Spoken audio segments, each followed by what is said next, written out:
தாய் தமிழ் உறவுகளுக்கு வணக்கம்.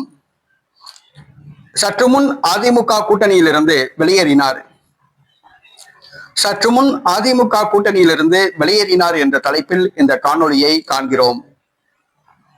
2026 தமிழக சட்டசபை தேர்தல் அதிமுக, பாஜக, தமிழ் மாநில காங்கிரஸ், தமிழக மக்கள் முன்னேற்ற கழகம், பாட்டாளி மக்கள் கட்சி, புதிய நீதி கட்சி, ஐஜேகே கட்சி ஆகியவை ஒருங்கிணைந்து ஒரு கூட்டணியை உருவாக்கின. தமிழ் மாநில காங்கிரஸ், தமிழக மக்கள் முன்னேற்ற கழகம் ஆகியவை கூட்டணியிலிருந்து வெளியேறிவிட்டன. இந்த சூழ்நிலையில் தற்பொழுது அதிமுக, பாஜக கூட்டணி இருக்கிறதா என்ற ஒரு கேள்வி எழுந்துள்ளது. தேர்தலில் அதிமுக, பாஜக கூட்டணி 3வது இடத்துக்கு தள்ளப்பட்டது, படுதோல்வி அடைந்தது.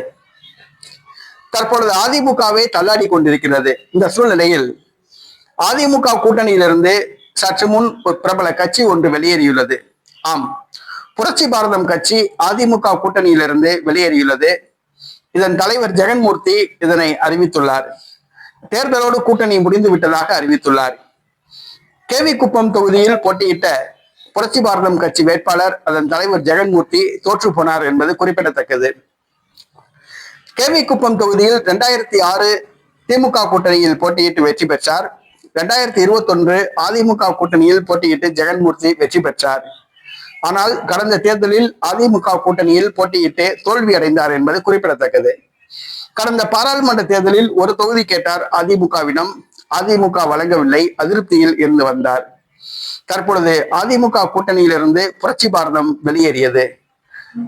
அதிமுக, பாஜக கூட்டணி தற்பொழுது இருக்கிறதா என்ற ஒரு கேள்வி எழுந்துள்ளது. இந்த கூட்டணியிலிருந்து தமிழ் மாநில காங்கிரஸ், தமிழக மக்கள் முன்னேற்ற கழகம், புரட்சி பாரதம் ஆகியவை வெளியேறிவிட்டன. எஞ்சிய கட்சிகள் பாட்டாளி மக்கள் கட்சி, புதிய நீதி கட்சி, ஐஜேகே கட்சி மட்டும்தான். மேலும் அதிமுக தள்ளாடி கொண்டிருக்கிறது. எஞ்சிய கட்சிகளும் கூட்டணியிலிருந்து வெளியேறலாம் என்று எதிர்பார்க்கப்படுகிறது.